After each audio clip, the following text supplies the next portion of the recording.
we be looking fancy today. And you know why? Because today I'm going to read the first chapter of Magnus Chase. Because, I don't know, I just wanted to do it. So recently, Chris McCarroll, who played Percy in the Lightning Thief musical, has been doing live streams on his Instagram reading Percy Jackson, the Lightning Thief. So I thought it'd be kind of cool if I read Magnus Chase, the first one, by chapter, or just like the first one, because, well, we don't have, for all those Magnus Chase fans out there, we don't have anything, we don't have a musical, we don't have a, I'm not going to even mention the movies, we don't have as large as a fan base, because not many people read it. It's like the Kane Chronicles. Magnus Chase has a slightly, I'd say, slightly bigger fan base than Kane Chronicles, which Kane Chronicles should have way more fans, but that's another issue. So I thought, since people say I look a lot like Magnus Chase, and I cosplay him, I thought, in cosplay-ish, with the tag on, you know, cosplay things, I'd read the first book, Magnus Chase and the Gods of Asgard, by Riordan. Yeah, so let's get started.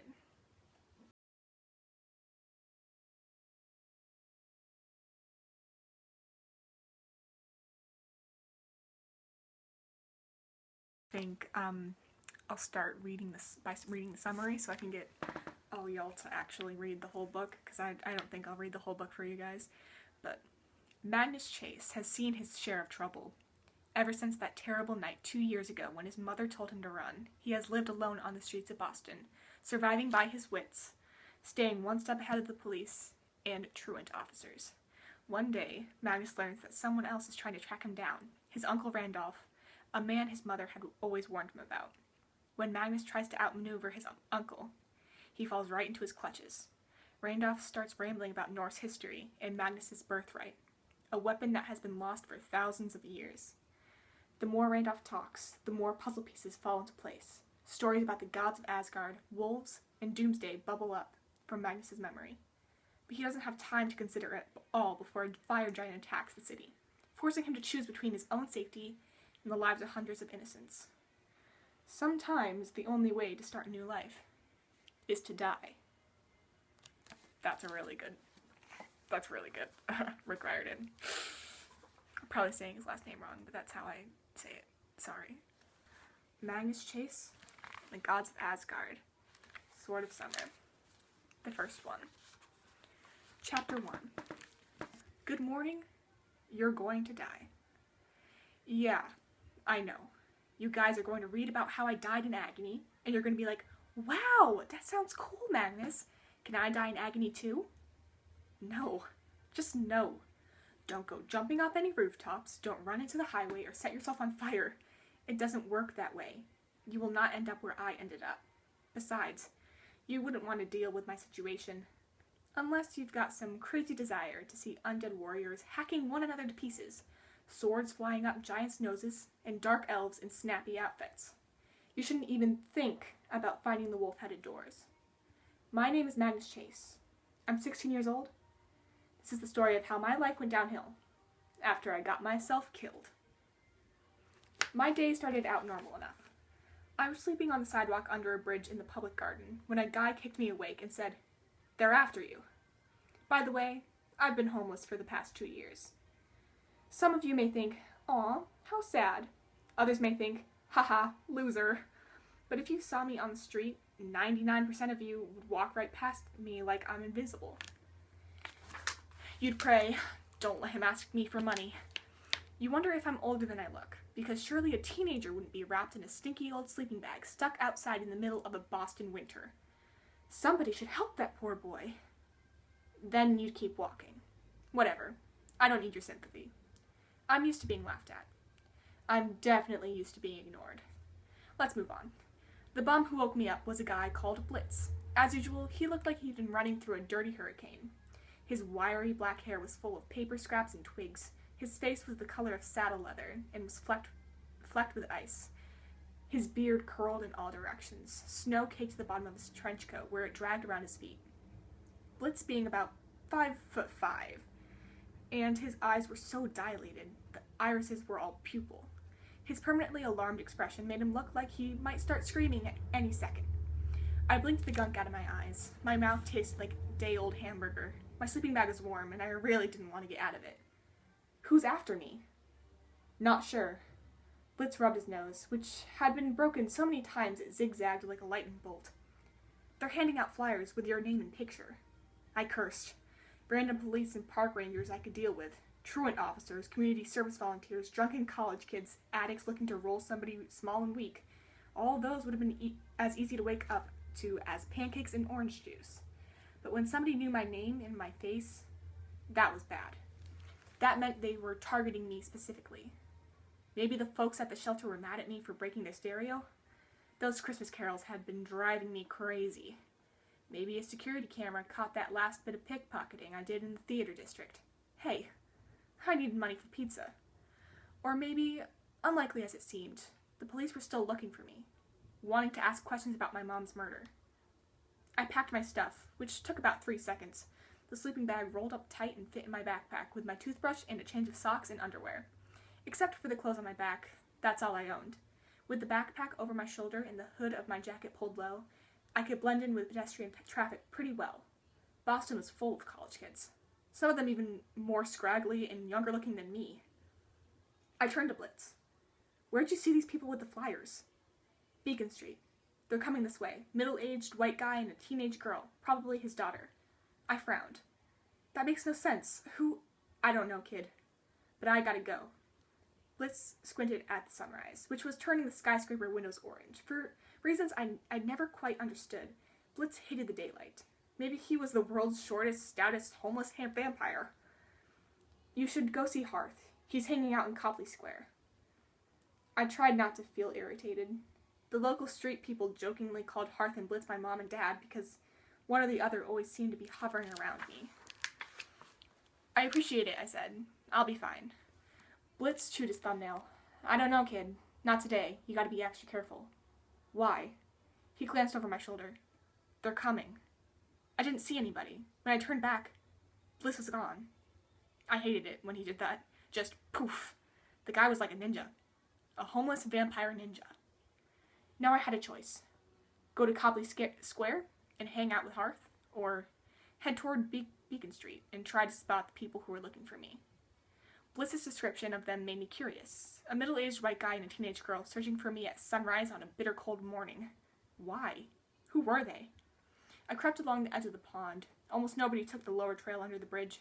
I could hug the side of the hill and spot anyone approaching on the higher path without them seeing me.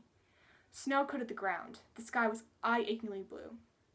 The bare tree branches looked like they'd been dipped in glass. The wind cut through my layers of clothes, but I didn't mind the cold. My mom used to joke that I was half polar bear. Damn it, Magnus, I chided myself.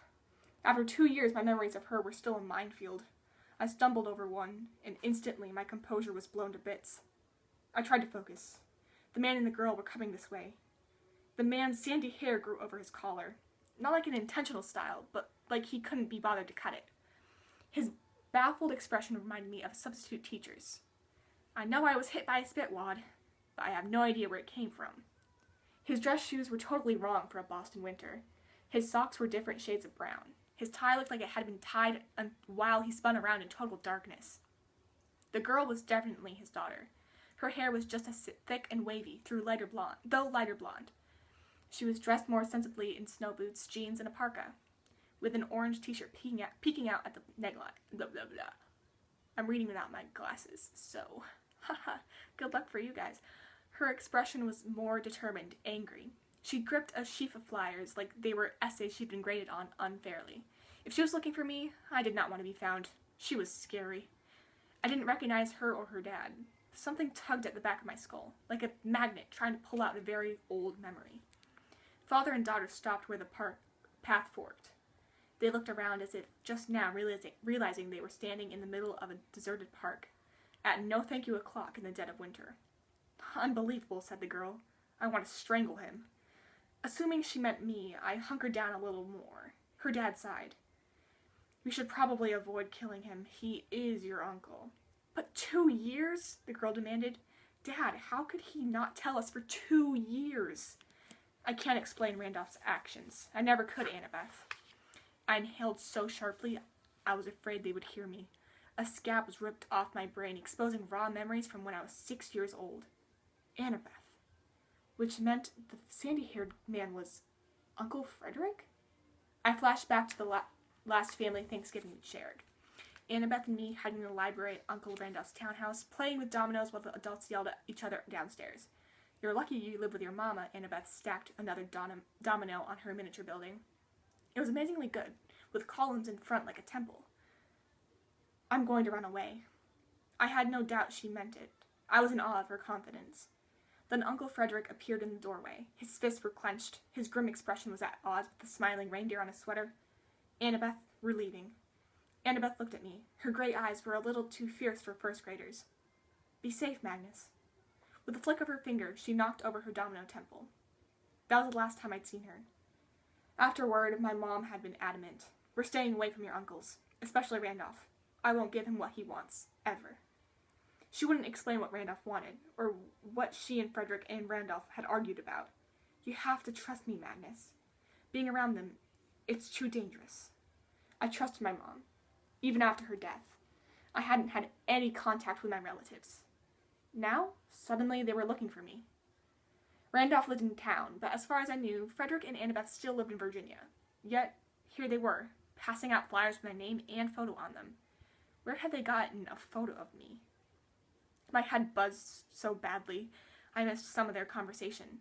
To find Magnus, Uncle Frederick was saying. He checks his smartphone. Randolph is at the city shelter in the South End. He says no luck. We should try the youth shelter across the park. How do we even know Magnus is alive? Annabeth asked miserably. Missing for 2 years? He could be frozen in a ditch somewhere. Part of me was tempted to jump out of my hiding place and shout, "Ta-da!" Even though it had been 10 years since I'd seen Annabeth. I didn't like seeing her distressed. But after so long on the streets, I'd learned the hard way. You never walk into a situation until you understand what's going on. Randolph is sure Magnus is alive, said Uncle Frederick. He's somewhere in Boston. If his life is truly in danger. They set off towards Charles Street, their voices carried away by the wind. I was shivering now, but it wasn't from the cold. I wanted to run after Frederick, tackle him and demand to hear what was going on. How did Randolph know I was still in town? Why were they looking for me? How is my life in danger now more than on any other day? But I didn't follow them. I remembered the last thing my mom ever told me. I'd been reluctant to use the fire escape, reluctant to leave her. But she'd gripped my arms and made me look at her. Magnus, run. Hide. Don't trust anyone. I'll find you. Whatever you do, don't go for Randolph for help. Then, before I made it out the window, the door of our apartment had burst into splinters. 2 pairs of glowing blue eyes, had emerged from the darkness. I shook off the memory and watched Uncle Frederick and Annabeth walk away, veering east towards the common. Uncle Randolph. For some reason, he'd contacted Frederick and Annabeth. He'd gotten them to Boston. All this time, Frederick and Annabeth hadn't known that my mom was dead and I was missing. It seemed impossible, but if it were true, why would Randolph tell them about it now?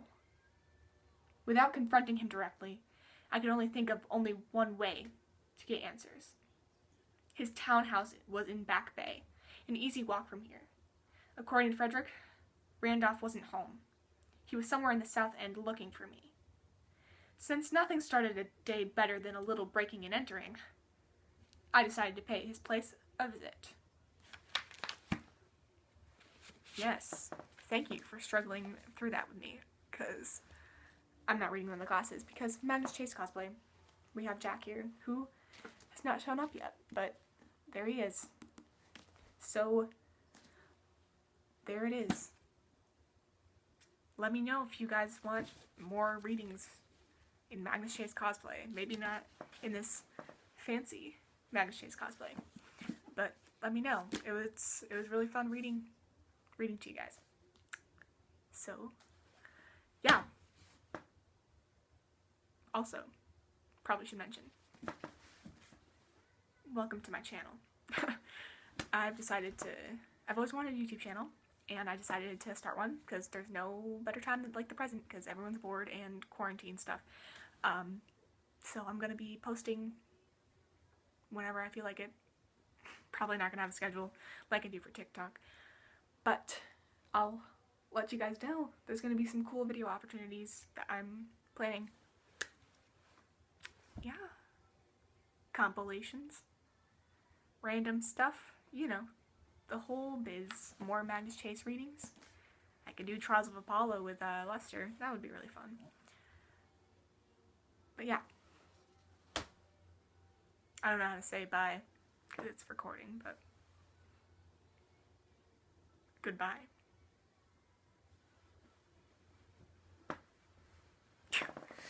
Because recently Chris McCarroll, who plays Percy Jackson in the Lightning Thief, that's now on Broadway, now off Broadway, you know, quarantine stuff.